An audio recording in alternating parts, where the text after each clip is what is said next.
Halo, assalamualaikum warahmatullahi wabarakatuh. Hari ini kita masuk ke pertemuan kedua sesuai janji saya. Jadi hari ini kita masuk ke materi pertama mata kuliah kalkulus, yaitu tentang sistem bilangan real ya. Kalau kemarin waktu pertemuan pertama saya hanya menjelaskan secara umum interval bilangan real itu berapa sampai berapa gitu ya. Kalau hari ini kita akan masuk langsung ke dalamnya. Jadi sifat-sifatnya seperti apa, terus apa namanya, eee, sifat urutannya seperti apa, dan lain-lain. Oke, saya share screen dulu ya. Oke.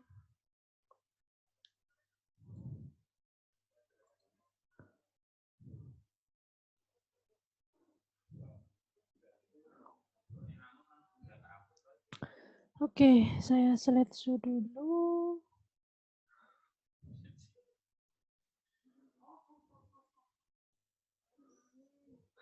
Oke, jadi teman-teman, ini PPT saya, nanti bisa kalian buka juga di Google Classroom ya, untuk melihat lebih lengkapnya. Oke, kita next. Jadi materi yang di dalam sistem bilangan real ini nanti apa saja, yaitu ada yang pertama adalah sistem bilangan real itu sendiri seperti apa, terus kita next ke pertaksamaan, habis itu kita ke absolute value alias nilai mutlak, habis itu kita ke sistem koordinat, terakhir kita ke persamaan linear dan persamaan non-linear itu bedanya seperti apa gitu ya. Jadi materi selama pertemuan kedua dan ketiga kita akan bahas ini dan akan diperbanyak dengan latihan soal untuk setiap sub materi ini ya. Oke, next. Nah, teman-teman, ini adalah peta konsep dari sistem bilangan. Nah, bilangan real sebelah mana nih? Nah, sebelah sini nih bilangan real. Oh, ternyata bilangan real itu masih ada yang lebih luas lagi dari bilangan real. Bilangan apa itu? Bilangan kompleks. Nah, bilangan kompleks di sini akan kita bahas untuk materi yang kedua. Nah, untuk bilangan real sendiri, sesuai definisi yang pertemuan kemarin bahwa bilangan real itu terdiri dari bilangan irasional dan rasional. Kalau rasional itu seperti apa teman-teman kemarin yang bentuknya yang bisa dibentuk menjadi paper Q. Paper Q adalah bilangan bulat ya. Oke, kalau yang irasional seperti apa? Yang irasional seperti misalkan yang tidak ya pokoknya yang tidak bisa dibentuk menjadi paper Q ya. Nah, bilangan rasional sendiri itu ada juga di bawahnya bilangan bulat. Nah, bilangan bulat. Kalau bilangan rasional masih ada yang koma-komanya. Kalau bilangan bulat berarti yang hanya bulat-bulat saja tanpa ada desimalnya. Bilangan bulat sendiri dibagi lagi menjadi 3. Ada bilangan bulat negatif, ada 0, ada 0, terus ada bilangan bulat positif. Jadi ada yang positif sendiri, ada yang negatif sendiri, dan ada juga 0. Di mana 0 dan bilangan bulat positif itu termasuk dalam bilangan cacah, teman-teman. Nah, kalau bilangan bulat positif sendiri ada yang namanya bilangan komposit, bilangan prima, sama 1. Ya, nah ini merupakan peta konsep dari sistem bilangan. Kita akan bahas bilangan real ini. Belum masuk ke bilangan kompleks ya, nanti bilangan kompleks setelahnya. Jadi kita masuk tentang bilangan real di sini ya. Oke, kalau kita gambarkan secara diagram seperti ini kira-kira. Kalau tadi itu seperti peta konsepnya, kalau ini diagramnya seperti ini. Jadi yang paling kecil ini ada himpunan bilangan asli. Ya, himpunan bilangan asli ada 1, 2, 3, dan seterusnya. Di mana himpunan bilangan asli itu termasuk dalam himpunan bilangan bulat. Ya, karena himpunan bilangan bulat tadi di depan sudah ada bahwa himpunan bilangan bulat ada bulat positif, ada bulat negatif, dan 0. Gitu ya. Terus yang lebih luas lagi dari bilangan bulat apa? Bilangan rasional. Bilangan rasional itu yang bisa dibentuk menjadi P per Q atau A per B, di mana A sama B adalah bilangan bulat sendiri. Tapi ingat, B-nya tidak boleh sama dengan 0 ya, karena kalau sama dengan 0, maka hasilnya adalah undefined alias tidak terdefinisi. Itu adalah, nah, Yang R itu sendiri bilangan Q adalah atau bilangan rasional sama irasional. Yang irasional seperti apa? Akar 2. Nah, biasanya ciri-cirinya kalau bilangan irasional itu bentuk desimalnya itu dia tidak berpola, teman-teman. Adalah 3,12344 1, 2, 3, 5, 8, 9. Jadi tidak ada polanya. Biasanya itu tidak bisa dibentuk menjadi upper B. Nah, jadi kita punya irasional sama rasional. Itu termasuk dalam himpunan bilangan bulat. Oke. Nah, kalau sudah tahu intervalnya, bilangan real itu dari berapa sampai berapa, mulai dari min tak hingga sampai tak hingga gitu ya. Kita pertama belajar dulu tentang algebraic properties-nya. Artinya ini adalah sifat-sifat secara aljabarnya seperti apa. Oke, yang pertama. Saya pakai anot ya. Yang pertama, nih ya. Oke, yang pertama, dalam bilangan real itu berlaku hukum komutatif, teman-teman. Jadi kalau kita punya X plus Y itu pasti sama dengan Y plus X. Begitu juga dengan X kali Y itu sama dengan Y kali X. Coba, misalkan kalian ambil sembarang X-nya 1, Y-nya 5 misalkan. Jadi 1 tambah 5 itu pasti sama dengan 5 plus 1. 5 plus 1, teman-teman. Nah, gitu. Kalau misalkan 1 kali 5 juga pasti 5 kali 1. Hasilnya sama-sama 5. Kalau penjumlahan ini sama-sama hasilnya 6. Jadi tinggal dibalik aja. Baik itu plus maupun kali ya. Terus ada yang kedua. Yang kedua apa? Hukum asosiatif namanya. Kalau hukum asosiatif itu dia ada dalam kurungnya gitu, teman-teman. Jadi X plus Y plus itu sama dengan X plus Y plus Z. Jadi ketika kalian mau punya 3 buah bilangan, kalian mau menjumlahkan Y plus Z dulu baru tambah X boleh, atau X plus Y dulu baru tambah Z boleh. Atau bisa juga kalian X tambah Z tambah Y juga boleh. Jadi sama aja. Ya, karena ini sebenarnya dari sebab akibat dari berlakunya hukum komutatif. Begitu juga dengan hukum perkalian. 1 ditambah 2 tambah 3 itu sama dengan 1 tambah 2 tambah 3. Yang mana dulu yang mau dikerjakan dikurung. Yang penting asalkan ini untuk operasinya masih tetap sama.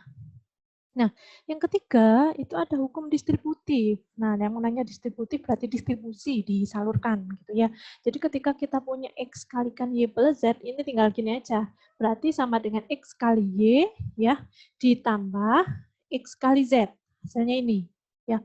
Contohnya misalkan 1, 2 plus 3 itu berarti kan sama dengan 1 kali 2 ditambah 1 kali 3. Hasilnya adalah 5. Gitu ya. Sama aja kalau ketika ini dikerjakan 5 dikali 1 ya 5. Sama. Ini namanya hukum distributif, teman-teman. Jadi disalurkan. Nah, sifat algebra yang keempat dari bilangan real adalah identitas. Nah, identitas itu biasanya gini. Ketika kalian punya sesuatu, ditambahkan dengan identitasnya, hasilnya tetap sesuatu itu sendiri. Nah, jadi identitas terhadap operasi penjumlahan itu adalah 0. 0. Jadi kalian punya ambil sembarang bilangan real X, ketika ditambah dengan 0, hasilnya tetap bilangan X itu sendiri. Nah, identitas terhadap operasi perkalian itu ada 1. Berapapun X-nya, dikalikan 1 hasilnya tetap X.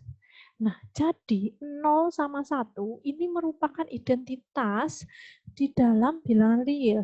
0 sama 1 pasti ada ya di bilangan real. Nah, itu namanya identitas. Jadi ketika kalau yang 0 ini adalah identitas terhadap operasi penjumlahan, kalau 1 ini merupakan identitas terhadap operasi perkalian. Nah, yang terakhir, karena ada identitas, ada juga inverse atau balikan. Ya, kalau balikan aditif, ya, itu berarti kalau operasinya penjumlahan, berarti inverse-nya adalah negatifnya dia sendiri. Kalau kalian punya X-nya misalkan min 5 ya, maka inverse-nya terhadap operasi penjumlahan ini, berarti X inverse-nya berapa? Kalau penjumlahan. Jadi gini loh, kalian punya min 5, ditambahkan berapa?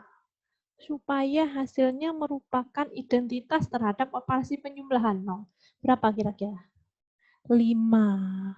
Nah, 5 ini merupakan inverse dari min 5, inverse terhadap operasi penjumlahan. Ya, kalau perkalian operasinya, misalkan X-nya min 5 ya, tetap min 5, maka min 5 dikali berapa? Supaya hasilnya merupakan identitas terhadap operasi perkalian. 1. Berarti berapa? Supaya jadi 1. Min 1/5. Ya, adalah min 1/5. Min 1/5 ini merupakan inverse terhadap operasi perkalian dari min 5. Jadi ada inverse terhadap operasi penjumlahan, ada inverse terhadap operasi perkalian. Ya, di mana ketika dioperasikan hasilnya adalah identitas masing-masing. Oke. Nah, jadi di dalam bilangan real pasti ada inverse-nya. Ya, pasti memuat di dalam situ. Makanya dalam bilangan real itu berlaku sifat-sifat seperti ini. Jadi dia commute, dia juga asosiatif, dia juga distributif, identitas, dan juga punya inverse. Jadi berapapun nilainya, pasti inverse-nya juga ada di dalam bilangan real itu sendiri. Oke? Oke, saya clear dulu. Kita next ke slide selanjutnya. Kalau ada yang mau ditanyakan, silahkan nanti tanyakan di kolom komentar ya. Nah, kalau tadi sifat aljabar, ini adalah sifat urutan, order properties. Maksudnya apa? Jadi dalam bilangan real itu sendiri, sesuai urutannya sebenarnya seperti apa sih? Gitu ya. Yang pertama, ini harus dipahami ya teman-teman, karena, sebentar, karena nanti akan dipakai ketika kita menyelesaikan ketaksamaan. Nah, jadi ya apa aja order properties-nya? Yang pertama, the first properties is trichotomy. Pernah dengar istilah trichotomy kan ya? Trikotomi berarti berarti ada 3. Artinya apa? Artinya yang pertama adalah ketika kalian punya sembarang bilangan X sama Y, sembarang ambil berapapun itu, maka pasti berlaku salah satu di antara 3 ini. Yang pertama adalah X kurang, kalau enggak X kurang dari Y, bisa juga X lebih besar dari Y, atau justru malah X sama dengan Y. Jadi, tidak mungkin sifatnya berlaku salah 2 misalkan. Tidak mungkin. Jadi pasti salah satu di antara mereka. Contoh, misalkan kalian ambil X5, Y-nya 7. Nah, berarti berlaku 5 kurang dari 7. X kurang dari 7. Oke, ngambil lagi. X-nya 8, Y-nya Y-nya min 5 misalkan. Berarti X lebih besar dari Y.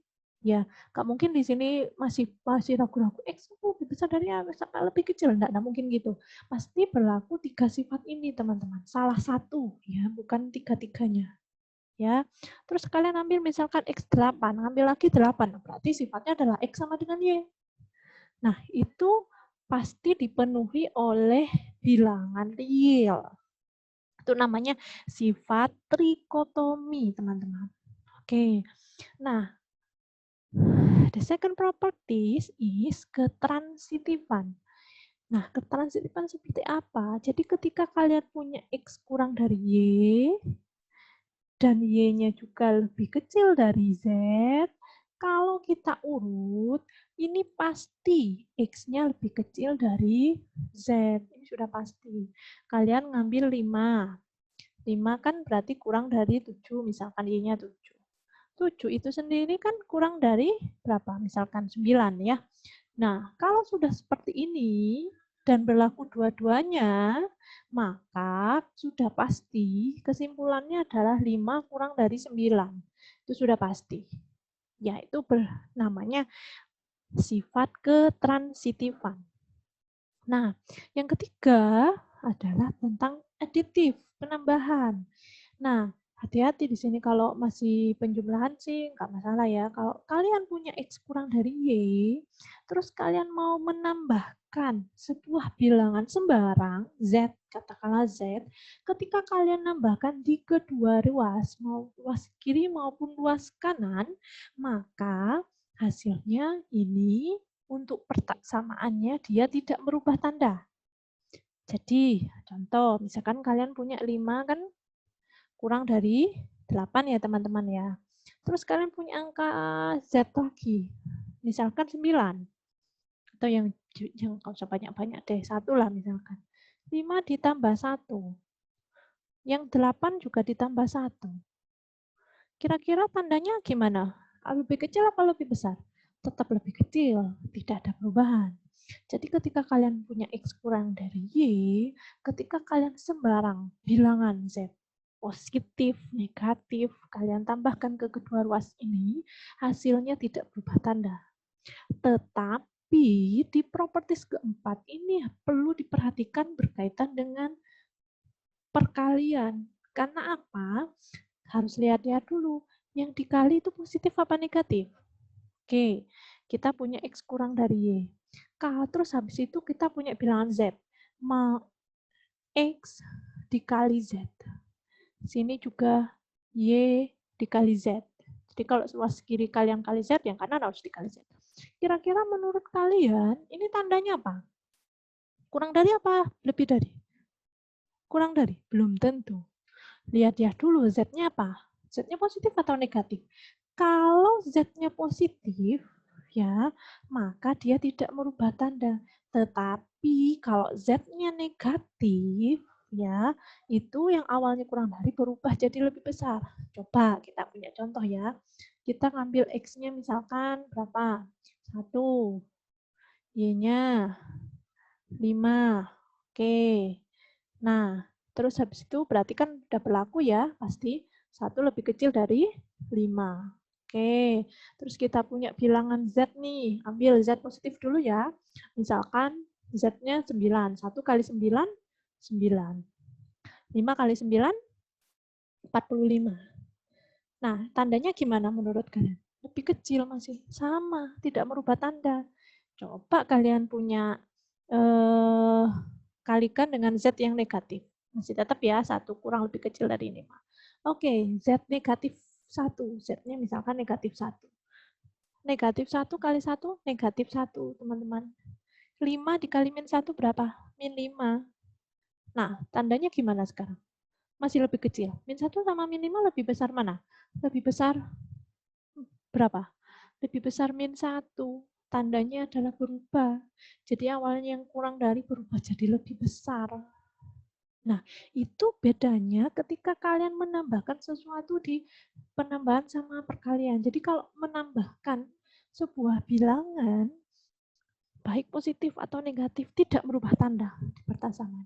Tetapi kalau kalian mengalihkan di kedua ruas dengan bilangan Z, itu harus lihat-lihat dulu Z-nya positif atau negatif. Nah, biasanya memang ketika kita menyelesaikan ketaksamaan, kalau kita mau memakai aturan yang nomor 4 itu harus benar-benar clear dulu, harus benar-benar jelas dulu Z-nya positif atau negatif. Kalau sudah yakin, baru kita bisa gunakan ini. Karena ini berkaitan sama perubahan tanda. Kalau penambahan, meskipun kalian belum tahu Z-nya ini positif atau negatif, kalau pakai aturan yang penambahan, itu dia tidak merubah tanda, nggak masalah. Ya, ini harus diingat karena kita pakai untuk menyelesaikan persamaan pakai additive ini sama multiple ini, penambahan sama perkalian. Yang perlu diperhatikan adalah ketika penambahan dia tidak merubah tanda, yang perkalian itu harus lihat-lihat dulu Z-nya positif atau negatif. Oke, paham ya? Oke, terus kita masuk ke selanjutnya. Nah, pertaksamaan. Nah, ini nih kalau pertaksamaan itu menyelesaikannya gimana aturannya. Nah, ini dulu sebelum diselesaikan, kita harus tahu dulu pertaksamaan itu apa sih problemnya. Menyelesaikan suatu pertaksamaan dalam X berarti menentukan himpunan semua nilai X yang memenuhi pertaksamaan tersebut. Nah, kira-kira kita akan mencari solusi, kira-kira solusinya nilainya berapa aja supaya pertaksamaan itu bernilai benar. Oke, sebelumnya kita harus tahu dulu macam-macam interval. Ada interval tutup. Interval tutup ini biasanya kalau secara garis bilangan, ini tutup bulat penuh. Kalau saya ngomong bulat penuh. Bulat penuh. Artinya apa? Ini A kurang X berada di interval A sampai B. Ini adalah interval tutup, interval tutup. Bedanya kalau interval buka apa, Bu? Kalau buka, kalau secara garis bilangan biasanya ini bendol. Buka, bendolnya buka. Ya. Bedanya di mana? Bedanya coba kalau interval tutup,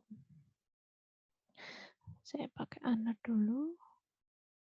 Kalau interval tutup, ya misalkan kalian punya A-nya 1, B-nya 2, B-nya 3 lah.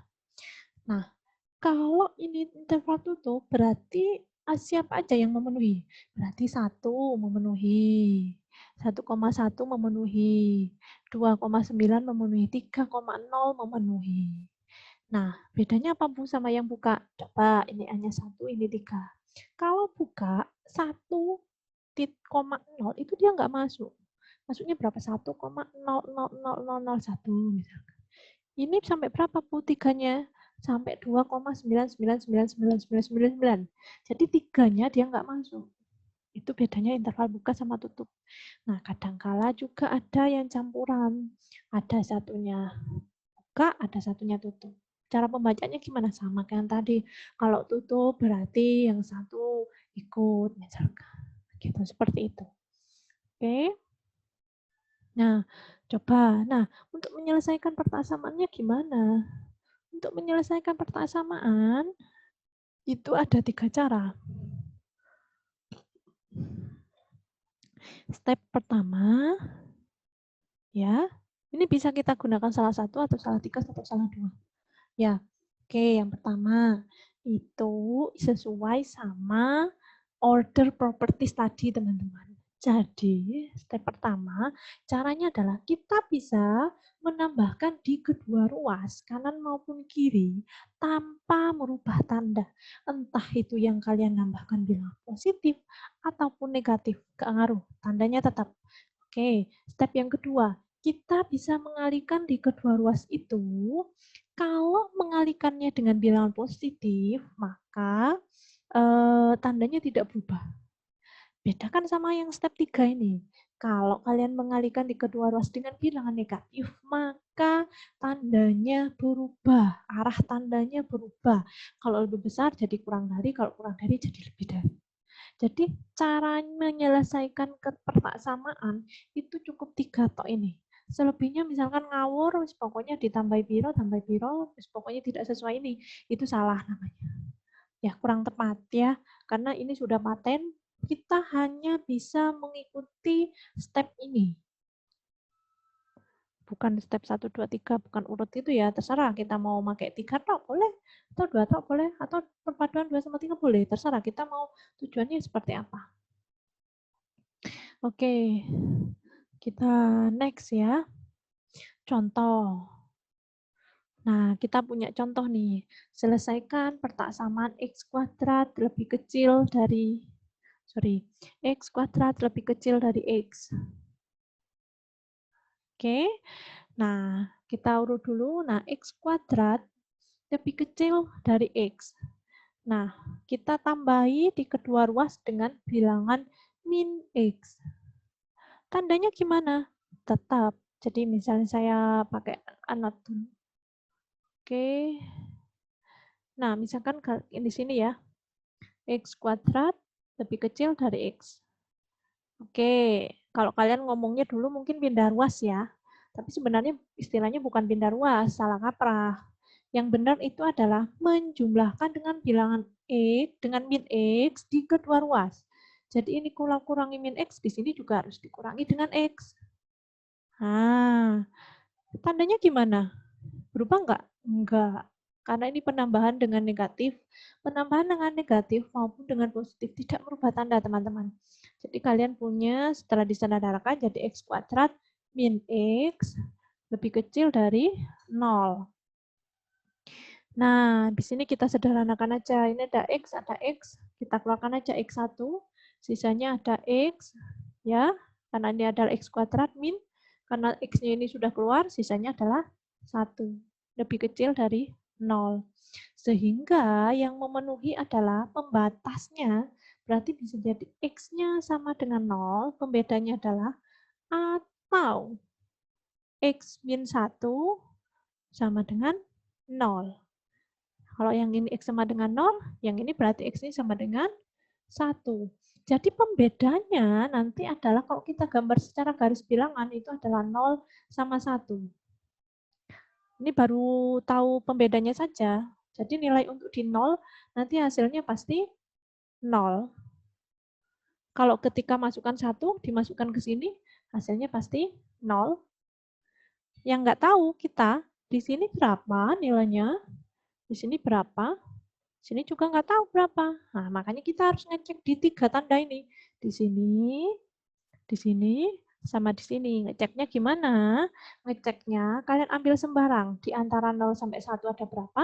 Setelahnya 1 ada berapa? Sebelumnya 0 ada berapa? Kita substitusikan ke persamaannya ini. Ini ya. Oke, kita ambil di antara 0 sama 1 ada berapa, teman-teman? Misalkan ada setengah ya. Masuk ya. Oke, setengah. Setengah. Oke, setengah kita masukkan ke sini tadi ya. Nih. Nah, kira-kira berarti kan setengah dikali setengah min 1.